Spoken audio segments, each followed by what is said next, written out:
Mo, it's a pleasure to have you on our podcast. We've been in touch for many years. You're one of the persons that actually did something very early on that really impacted my life as a student at University of Florida. One of your creations, which we're going to touch upon. First of all, I would like you to introduce yourself. What have you been up to? What are you doing? And how you started in this space. Sure, man. Happy to talk to you. I know we've been in touch for many years. Yeah, it's been fun. It's funny to think back on how it all started. I was producing events about supply chain management in Austria while I was studying there. And that was like 2012, 2013. And people started talking about at these supply chain procurement conferences. You have the CEO, CFO of Caterpillar, Pepsi, McDonald's, whatever. It was quite an important event. And they were talking about the supply chain. So the CFO for McDonald's was talking like to procure the plastic liner for the cups, you need to go through a big supply chain all over the world to get that plastic, to produce the plastic in factories. Each person needs to get paid along the line. And there was, I think, early 2012, they said that there's nothing really you can do about paying people on the supply chain. There's not really an alternative. You could have local banking partners. And then there was this thing called Bitcoin, which could be used to pay people faster, but it's really not used. It's used by criminals. I heard this at an event. And I said, I don't know about that. That doesn't seem like such a bad idea. You're talking 2012. It's funny how quickly people forget about how money was used even 10 years ago. 10 years ago, you have a pocket full of metal coins and paper money, and you pay everybody with paper, and you get some paper back and you get some metal back. Even thinking about it like 10 years ago, nowadays in Europe, almost everywhere you tap to pay. That's really the only way to pay with things. If you don't have your phone, you're out of luck. Most people don't carry a wallet anymore with 20 different cards. Apple revolutionized the Google Pay revolution. Back then, there wasn't much in terms of fast payments. There wasn't like Revolut is a big player, TransferWise is a big player, Stripe is a big player. Back then, these companies didn't exist. They were talking about Bitcoin at this event. I said, oh, this is interesting. Doesn't sound like a bad idea. So I posted on the Bitcoin Talk forum. There was only Bitcoin. There was no other any coins. There were some, not really. Bitcoin was the only thing posted on Bitcoin Talk forum. I said, listen, guys, I know how to make an event. There hasn't really been any sort of global event happening in the Bitcoin space yet. If anybody wants to help me, that would be great because I think we should do something. And the response was good. I got a couple friends. One was Matthew Wright, who was the creator of Bitcoin Magazine, and another guy named Rasa. They say, yeah, we'll help you produce the event and connect you with some people. They were already well known in the industry. In early 2013, we produced the first event in Amsterdam in a comedy club for about 150 people. At that event, it was the CEOs of every major exchange. Jesse Powell from Kraken, Eric Voorhees was there, Tony Galippi from BitPay. Vitalik was there as a writer for Bitcoin Magazine. There's so many people just in that comedy club. We had the exhibitor booths inside the speaker hall. It was messy and raw, but it was cool to see. And on stage, Vitalik, who I was friends with at the time, he was talking about how you could buy Bitcoin Magazine with Bitcoin. We have a payment gateway on our website. You can buy Bitcoin Magazine with Bitcoin. He got on a tangent about quantum computing, and a guy, Mihai Alisai, was also working with him at Bitcoin Magazine. Anyways, that's kicked off a chain of events, which a few months later in Miami in January, Vitalik was on stage launching Ethereum. We helped him showcase what Ethereum could do. There's more to Bitcoin than just Bitcoin. And Ethereum was launched. Many other companies were launched. And at that event, the price of Bitcoin had gone up from $50 to $1,000. And there was hype, and it was Mt. Gox hype and wild times. And then we did it at the Miami Beach Convention Center. It was that was the big event in Miami, launching Ethereum, launching people. And then we had about 1,000 people at that event. And over the years since then, so much has come across the stage. So many people, like every one of the top 100 cryptocurrencies, anything we've seen it on stage. We've seen the booms and the busts and the price rise. And then we went on producing events all over the world: Dubai, London, New York, Chicago, Los Angeles. It's been great to have connected so many people. And what stuck with me in the first event, when I was launching the first event in Amsterdam in 2013, the feedback I heard from people was, oh, it's so good to hear, to put a face to the username. And I thought, wow, there's no replacement for people meeting other people, especially in this industry that have met people only online or in Telegram groups or in Discord. Meeting them in person is a huge move because they get to speak to each other. The data transfer rate when you speak to somebody is so much greater than talking to somebody online. You meet somebody in person, you see who they are, you see how they are. The amount of people that have met because of my events and have gone on to create the coolest companies in the world, to create funds, to change the industry, it's cool.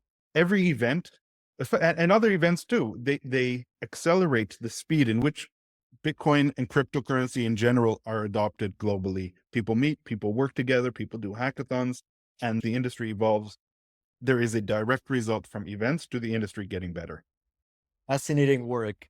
And I don't think a lot of people today know that was actually at one of your first events where Vitalik introduced Ethereum. And let's dive a little bit more into this story. Yeah. My first question was, you're in Austria. Why did you pick Miami as the capital for your events to bring everyone together from around the world? Yeah. So I had moved to Amsterdam from Austria. I met my wife and was living in Amsterdam. So the first event was in Amsterdam. And then I was planning on doing it in January, like 6 months after the first event. I said, where's warm? A place that has a good airport, good hotels, good infrastructure. Miami sounds great. It's warm. People can let their hair down. It's fun. And Bitcoin was fun. And we want to make a fun experience. Miami was the place. Same reason why we chose Dubai. Dubai has always been ahead of the curve, a place where innovators and businesses can start and set up, and also just warm places that you want to be in. That makes a lot of sense. Miami is definitely vibrant and unique. Even later on, I think your events had a great impact on this, was becoming the crypto capital of the US. 100%, 100%. Making Miami, choosing Miami as the place to be. And now so many companies are based in Miami. The mayor's named the Miami Blockchain Week and has been instrumental in helping businesses come over. It's become a crypto capital of the world because when somebody is coming to Miami or Dubai, they see, oh, wow, it's warm in Miami. It's beautiful. The people are friendly. The business environment is good. I could see myself creating a company here. I can see myself having a family here. There's good schools, good infrastructure, good housing. If they're based in the middle of America or somewhere cold or north, it's a better place. Now you're seeing Austin, Texas become very popular among crypto people.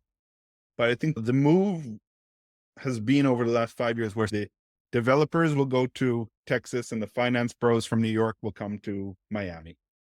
And I know that now you're doing a new event coming up this January. Going to be great. You decided again to pick the city of Miami. Yeah. When there's so many events even outside of the US because we had this exodus due to the regulation. Yeah. Was it because of the election results? Was it because you really love Miami and as this place where you started one of your first events? There's certainly a part of my heart that's in Miami. It's been very welcoming to me and the company. It's also one of the best places in the world to make an event. Because I did it for 10 years in Miami, it's still on a lot of people's calendars. Miami, January, we go for an event. It's worked out well. The cherry on top has been the election results were positive for the crypto industry. It seems like more people are not as worried about creating crypto companies in the United States. It's a bull market. Other cities and other countries have become very saturated with events and a different quality of event. New York is now just a finance event place, small events for funds and hedge fund managers, and that's not really what we do. Dubai has been overrun. There's events all over the world. Back then, there was one event a year. When I would make an event, that would be the first event that city has ever seen. When we made it in Dubai, that was basically the first event. A few months prior to my event in Dubai was Bruce Fenton making an event, which was instrumental in the country realizing blockchain is something they want to be involved in. But Dubai was not like that. And now Dubai this year has Token 2049, Bitcoin Mina. Transcon has an event every other week there. There's Future Blockchain Summit. The big technology, GITEX, has a big blockchain component to it. A lot of tech conferences will have blockchain fintech components to it now. It gets overwhelming. Cities are overwhelmed. The people are overwhelmed with events. There's only so many events you can go to, and it takes a lot out of you to go to an event. it becomes tiring. And even myself noticing on the event rodeo throughout the world that some are very high value, others are not as much. There's so much supply of these events that became such an industry that everyone now just wants to throw them. And what do you think makes your event? Is it for me as a founder to find funding, investors, partnerships, or collaborations? Where do you see your niche, your competitive advantage? Probably the main thing is we are dedicated from day one. Give people a return on their investment. Somebody's paying a few $100s to buy a ticket, a hotel room, and a flight, and prioritizing the event over other things. You got to give them value. So what value is that? So we try to, for investors or people raising money, for sure, we bring a ton of funds. We bring a ton of investors, opinion leaders to the event that you should meet and you can meet. If you're new, we have a ton of stuff for you to learn, one-on-one courses, classes from experts in the industry, professors to learn from. If you have a company, make business, sign contracts with people, bring in your clients to meet. So we try to make it for as many industries as possible, segregate them in places where this is the place for exchanges to meet their clients and potential new listings or legal. And this is the place for funds. This is the fund lounge. If you want to meet people in the funds, go meet them. This is the area for that. If you're a newcomer, this is where you go. So many events have a hard time segregating these things. I was at Token 49. It was a huge event. Impossible to navigate and find where you would fit into these things. You have a meme coin next to an exchange, next to a Web3 developer course. Very difficult to find your way. And so you lose people like that. From the speakers, we dedicated signal. You're going to learn a lot. You're going to find out what's going on in the industry, know what the trends and big themes are. That's super important to people. We're just high value. We turn down a ton of sponsors and speakers. You can't imagine the inbox I have of just that we need to go through. Everybody wants to speak at an event. You got to say, what have you spoken about before? What do you do? And then you've got to put them on the waiting list because either they're not high quality enough. It's a big decision. You're going to give somebody 15 minutes to speak in front of 5,000 people. You better pray they're going to be good. You have 5,000 people's attention for 15 minutes. That's a big responsibility. We don't want to waste anybody's time by listening to either somebody who has a weak project, isn't going to deliver value, or is just going to promote theirs. In a lot of other events, it's an advertisement. Every speech is a advertisement or a promotion of their company or selling something. And we tell speakers, we don't sell anything on stage. It's not like a teleshopping channel. Give people value. Tell people something interesting. So if you're talking about the Blockchain Education Network or Ben Ventures even, tell me your story. Tell me what's going on with how you got here, what's been important, what's been the struggle, and how you resolved it. That's giving value to attendees. If you start going, listen how much we raised, and this is how great we are, and this is all the success we have, interesting if it's part of a story and people can take something away from there. Do you see a pattern with people coming in, wanting to have those 15 minutes as a sponsor, and then they just go on full pitch modes and trying to sell snake oil? We have backstage about 10 people working and a 3-person jury who's like watching out and also happy to cut the mic. Seriously, like that. And we've done it before. We've just cut the mic and helped them off stage because it's not fair to people. It's not fair to come to an event and listen to snake oil and scams. People are investing money into this thing. When you talk about dealing with people's money, you got to be careful. And we have a responsibility. You can't share scams with people. Over the years, we've had to deal with that a few times, quite famously. It's difficult. On the one hand, we always think sunlight is the best disinfectant. Sunlight, giving people the stage will expose them, but you never know. I understand it can be quite intense and there's a due diligence process in the projects and people that you want to have on stage. I did not know you had someone ready to cut the mic. That's a very good filtering process. We also have huge smoke machines with compressed air that'll just overwhelm anybody. Fascinating. I still wanted to dive into this early story of Vitalik introducing Ethereum in your conference. Could you expand a bit more on that? Was 2014 when Vitalik was fundraising back in the day and he came into Miami? How was the sentiment there towards Ethereum? Was Vitalik looking to connect with investors or just presenting to the community for the first time at your event? It was Firstly, it was super casual. There was about 15 people that came to something like an Ethereum house, and it was in Miami, and they were all meeting together with Charles Hoskinson and Anthony Diorio, Gavin Wood, all of which have gone on to create their own things. Steve Dack, other people were involved in this thing. They were trying to create something special. Vitalik was young, maybe 19 years old at the time. He wanted to get into the after party of one event, and I had to talk to security to let him in because he was underage. So he had to have a special wristband. It was casual, and there was some hype beforehand.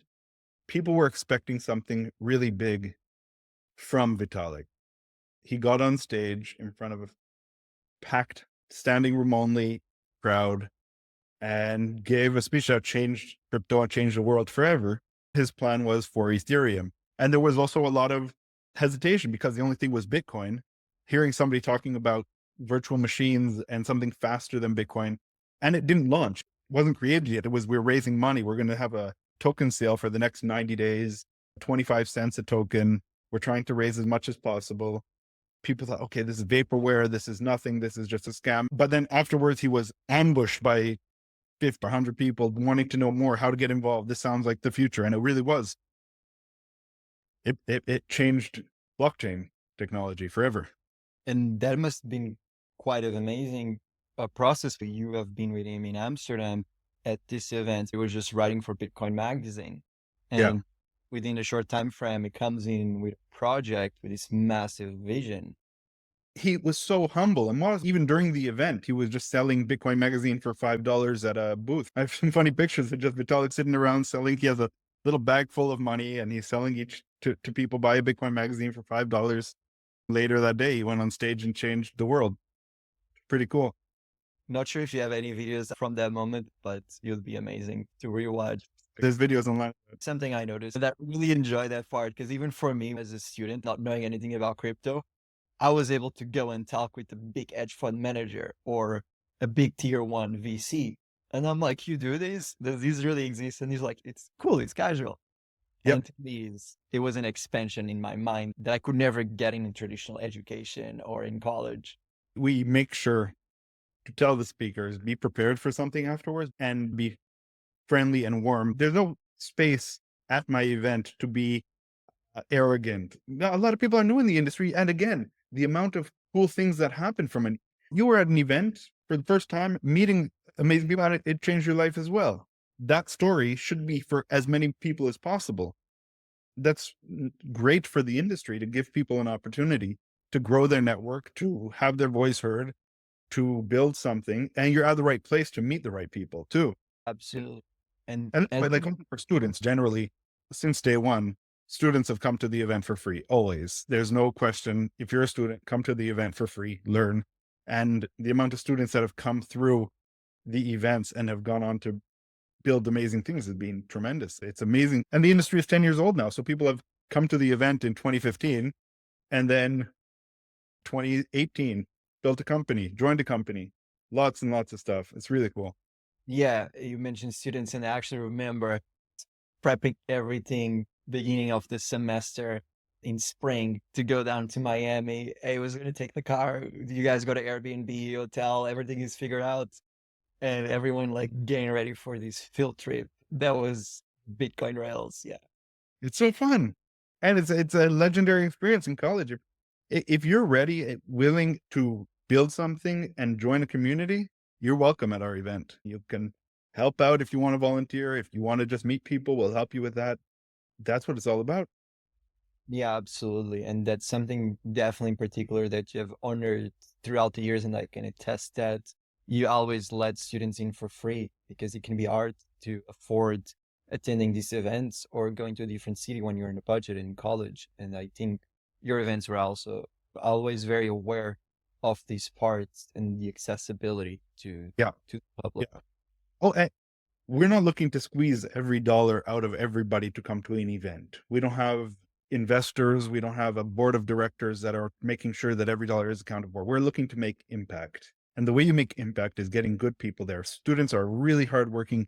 And when they're coming through Ben, you guys are already telling them, this is what you should do. This is how you can extract value from the event. This is how you can make an impact and learn. And it can change everybody's life for people to come to their first conference. Imagine 18-year-old for the first time going to a blockchain conference, reading and hearing about it. Many of them don't have any idea, and it really opens up a world for people. That's great. And I know aside from you doing these events, you're also an active investor in the space and you had the chance to invest in quite a few projects. I was wondering, throughout the years, you have seen so many people, so many personality types, so many projects. Have you seen a pattern over time that repeats? This person ends up becoming successful. Is there a secret sauce? Yep. 100% there is a secret sauce. Efficiency. If people are efficient and have efficient companies and people are responding quickly and making decisions quickly, that is the biggest indicator that they'll be a success. When you're investing in a company, you have to do due diligence. You have to go through the company, understand who's doing what. And the companies that have things ready and clean and also have a graphic designer, copywriter, things that are looking good and they're working quickly, that's one of the greatest indicators of success in a company. No wasted time. Pass it on to somebody who can do it quickly or do it yourself. That's what I tell my team all the time. When somebody's requesting to speak or requesting to sponsor, you get that out of your inbox immediately. You respond immediately. We have everything, canned messages, no matter who you are, we have something ready. We have documents, everything. Efficiency is important because then you can focus on building the product. The less admin you have to do, the more you can focus on what you're doing. People that are very administratively focused generally perform worse. Great observation. Have you seen over time any particular personality type demonstrating certain key to success?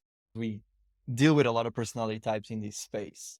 Humble, There's being humble. Everybody that's been arrogant has just been good people. Like Sam Bankman-Fried, like meeting him a bunch of times. Every time I met him, he was dismissive. Other people that have famously been dismissive or arrogant, I've come up to say hello and welcome them to the event, and they haven't had the time to even say hello. I'll be like, something's going on here. I'm not sure what it is. You have to trust your gut a lot. In moments, you say, you got to watch out for some people. Being humble, being kind is the most, like everybody says, go to a restaurant and see how they treat the waiter is a good indicator of how they are as a person. That's always a good indicator of just people being kind and watching out for other people, how they treat everybody. At our events, we know everybody from the janitor to the director. We are all friends with everybody, and that's the right way to do it. that's It's really business. That's in 2016, I experienced that at your event, the ability to be able to go up to Roger Ver, talk to him and other players that I was a nobody, and just going up, being able to talk, and people are open and learning. And at the time, crypto was not this known by the masses. And we're such a small circle of people at the event, and we could connect and share thoughts. Oh, you're building this, you're building that. And to me, it was quite fascinating. And being open to that, let me share my thoughts. Let me give you some feedback. That's great. Not, call my assistant and we'll talk about that and we'll set up an appointment to do something and give you some feedback. No, we'll welcome you. Whatever you need, we'll help. We'll be there for you. I mean, people are still like, if you're just new to the industry, send them some stuff from YouTube, send them some learning stuff. It's really helpful for people. Yeah, 100%. And now I know you've been very busy preparing the next upcoming event. Can you tell us a little bit more about this event? I know it's no longer called the North American Bitcoin Conference in a change. Let's Yeah. dive into that more. We probably held on to the name, the North American Bitcoin Conference, for too long because it wasn't about Bitcoin. It was about Bitcoin the first time we made it because we didn't have anything else. And now the industry is tremendous, right? There's Ethereum, Solana, Sui, Binance has become a beast. The industry has grown so much. And what else has grown in the industry is, besides for this election, the feeling and the vibe is more exciting and more happening. And we're in a bull market, so things feel a little bit hyped, but it's less trying to convince people that crypto is real. And it's more the optimism in the face of everything. The name of our event is called WAGMI, which is this term, we're all going to make it. That is the current thinking of me and my team is we're going to make it. This event and the industry, no matter what, it's a positive thing that encapsulates blockchain and Web3 technology in general. This is the future and it's happening whether you like it or not. Anybody in it is going to make it. And what's true, the same thing is true that it's been for 10 years. No matter what industry you're in, no matter what your background, you could apply blockchain technology to it and be successful. The industry is still young. If you're good at whatever, traditional to something, bring it into Web3, come to the event and you'll change your business and you still have this, like yesterday, this Japanese company we're going to take some of our profits and invest it into Bitcoin. The thing goes up 200%. When companies say they're going to invest in blockchain technology, pay attention. When Microsoft said they're going to create an entire division for blockchain technologies, pay attention. They have done that and invested in a lot. IBM made a blockchain division. Now every company has a blockchain strategy necessarily. Why do you think there's still so much opportunity and room for growth in this industry? And why, let's say, someone that's working in traditional corporate America or anywhere else change? This industry is still young. The market capitalization of crypto in general is very low compared to money and industry in general. The whole industry of blockchain technology, if you add up all the market capitalizations of all the coins, it's like Bitcoin is worth over 2.5 trillion, and the rest would be 3 trillion in total. That's at an all-time high right now. The market capitalization of Tesla and Apple, or Tesla and Nvidia, is about the same together. Those two companies have the same market capitalization of an industry with 1 million-ish active people in the industry working and building. The industry can go 10x easily because in terms of value creation in a business, like the output is not 3 trillion. There's the market capitalization, but the industry is booming. There is so much in the world that can be made more efficient with blockchain technology that hasn't been touched yet. AI and blockchain is probably going to be the next major wave of technology that's going to change the world, but we're still so young. If you're in traditional finance, join the industry. If you're in traditional anything, take away from the other industry, bring it in, or just come to an event and talk to somebody. What do you think? Hey, my only experience is I worked on the Bloomberg terminal. Do that for crypto. My only experience has been in trading crypto. I built a business with supply chain stuff overseas, and I don't really know how to get involved in blockchain. Come to an event. We'll teach you how to make the supply chain with a blockchain. I think you touched upon something very interesting, which was the comparison with very large companies like Tesla or Microsoft, their market caps to the market cap of an entire digital assets industry, which as of now, we have over 2.5 million assets listed on CoinMarketCap. Do you think there's a particular reason why crypto does not have a larger market cap than gold or some of these companies? Was it because of regulation? Was it because it's just the normal course of things? Did you see anything specific? Over the years, there's been a couple really high profile bad actors, Mt. Gox, FTX, and others, Bitcoinica in the early days, but some really big things that have these black swan events that have destroyed the crypto price and has now been rebuilt. So you have some bad actors which make people lose trust in it. You have like really aggressive regulation in Europe and the United States that has handicapped the growth.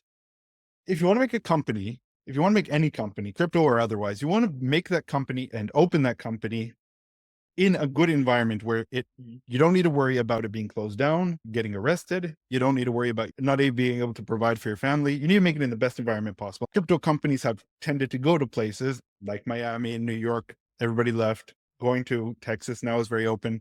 Going to Dubai and London. Anyways, people want to make a company in a good environment. And if it's not a good environment, they don't build it. A byproduct of bad regulation. And so that's happened in the past. And so the market cap was affected by it. The second thing is that, and we're seeing a change now, is easy to onboard somebody into the industry has gotten better and cleaner and better UI, better UX. In 2012, 2013, you bought Bitcoin using PayPal and using spreadsheets, and there was no real exchanges. And now you can download some app. Kraken looks good and Coinbase is cool and the graphics look good. And you could just say, hey, listen, I want to buy €100, put it in there. It's very quick. And that's happening quicker.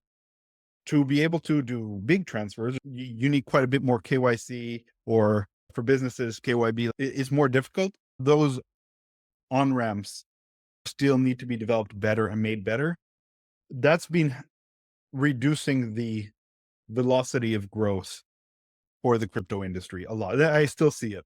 Somebody wants to play with a meme coin. They have $50. They want to play roulette with meme coins. Good luck. How the hell are you going to do that? How are you going to teach somebody to take 50 or you have $50, you have a banknote of $50. How do you get that to buy your favorite meme token, cutest thing? It was the same problem with NFTs. You have $50. I want to buy a picture of a monkey. How do you change that $50 into that? Basically, put that $50 in the bank, make a bank transfer to an exchange, figure out how that works. If they don't have Solana listed, you buy Tether. Then you do a bridge swap on some Changelly or some other account. And now you've swapped to Solana and you may have to make a new wallet with Phantom or MetaMask. So now you have a wallet on Coinbase, you have a wallet on MetaMask or Phantom. If you want to make one on MetaMask, you don't have the Solana network. So now you have to transfer it back to Phantom. So now you have Phantom wallet and you're about to buy your first monkey coin. You go on the NFT exchange. No, you have to learn how to trade. You don't know. There's no trading system. You go on Radium, you go on Jupiter, try to figure out how to buy $50 worth of the thing as an NFT. OpenSea. Now you have a gas fee. You didn't buy enough to pay for the gas fee. You can't actually. Buddy, this is restrictive. And now you get a phone call from the bank because you transferred $50 to Coinbase and they closed your account because you were involved in crypto. This is the worst case scenario, but parts of that are still common. It's bizarre to have to go through so many hoops to spend your $50, but that's what it is now.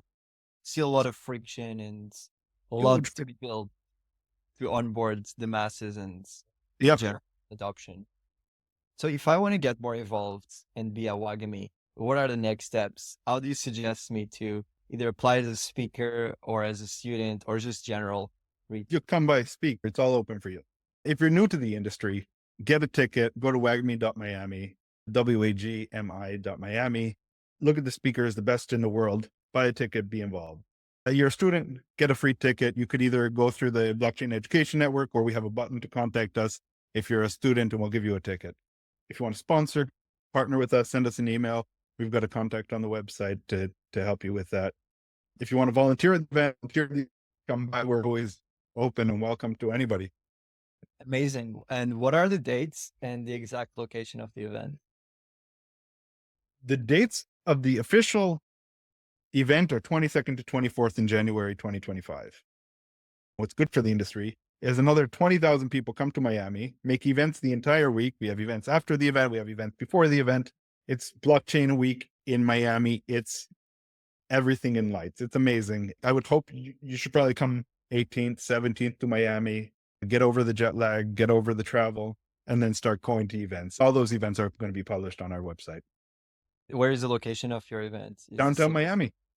Cool. And if the listeners would like to follow or learn more, where they can... WAGMI.miami. We got socials, we got videos, we got whatever you need. Awesome. Mo, it was a pleasure to have you on.